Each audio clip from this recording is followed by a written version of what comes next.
senang sekali nih kali ini bisa menemani kalian lagi di episode membahas tentang topik yaitu tentang konstitusi negara. Untuk membahas hal ini, saya sudah kedatangan 3 narasumber kita. Yang pertama ada Caca, Suci, dan Alia. Oke, halo, gimana kabarnya hari ini? Baik dong. Baik.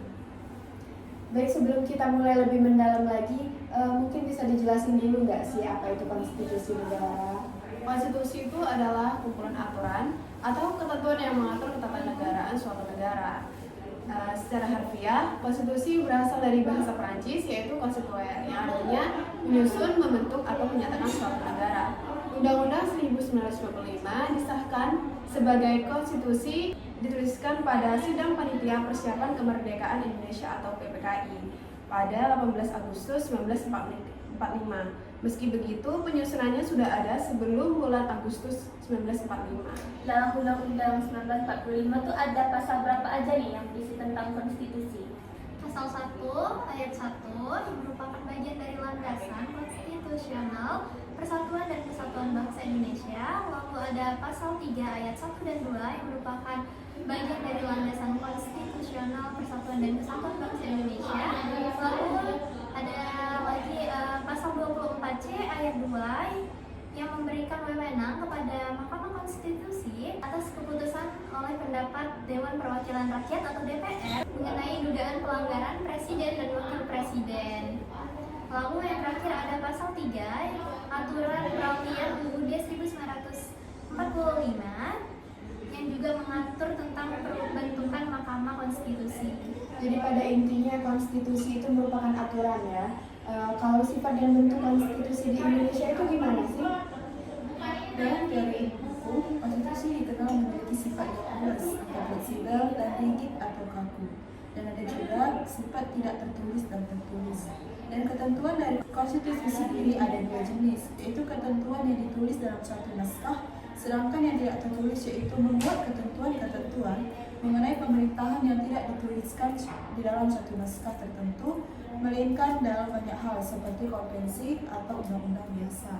Setahu aku nih, konstitusi ini kan dibuat oleh lembaga institusi. Nah, bisa gak sih kalau sewaktu-waktu konstitusi itu dirubah? Bener banget nih, Ca. Jadi, konstitusi di Indonesia itu dibuat oleh lembaga negara dalam konstitusi, yaitu lembaga legislatif, eksekutif, dan yudikatif. Konstitusi juga bisa diubah sesuai kesepakatan, dan yang berhak mengubah konstitusi itu MPR. Kalau konstitusi di Indonesia itu pernah nggak sih mengalami perubahan?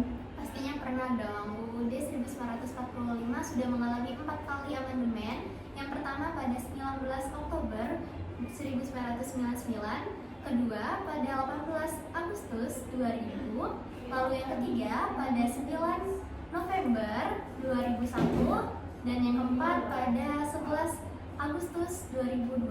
Gimana nih pandangan kalian mengenai perdebatan di masyarakat soal amandemen konstitusi? Apakah amandemen konstitusi itu harus dilakukan secara berkala atau sebaiknya stabilitas konstitusi itu dijaga? Bagus nih. Jadi amandemen konstitusi itu memang hal yang perlu diperhatikan atau pertimbangkan dengan hati-hati.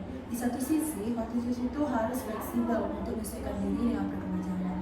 Namun di sisi lain, apabila konstitusi sendiri terlalu sering mengalami perubahan atau dilakukan amandemen, bisa saja mengganggu stabilitas dan kepercayaan publik terhadap sistem pemilu itu sendiri. Banyak dari kita mungkin sering nih mendengar tentang konstitusi, tapi mungkin nggak semuanya memahami betul isinya. Apa saja sih komponen penting yang ada dalam sebuah konstitusi itu? Biasanya konstitusi itu memiliki beberapa elemen penting nih. Pertama, pengaturan tentang pembagian kekuasaan di antara lembaga negara. Kedua, penjaminan hak-hak asasi manusia. Ketiga, prosedur amandemen atau pengaturan itu sendiri. Dan tentu saja ada variasi antara negara satu dengan negara lain tergantung sistem politik yang diadopsinya. Apakah ada tantangan di dalam konstitusi itu sendiri? Wah, tentu saja ada tantangan dalam konstitusi itu sendiri. Tantangan konstitusi dalam kehidupan berbangsa dan bernegara sama seperti pada era reformasi pada pertengahan 1998, yang dimana muncul berbagai tuntutan dan reformasi dari masyarakat. Contohnya itu kesenjangan digital, di mana akses internet dan teknologi yang tidak merata di seluruh lapisan masyarakat, yang dimana ini masih menjadi masalah dalam konstitusi itu sendiri. Wow, jadi menarik banget di diskusi kita hari ini. Jadi saya merasa tuh banyak pendengar kita yang wawasannya lebih baik lagi tentang konstitusi dan perannya dalam kehidupan sehari-hari.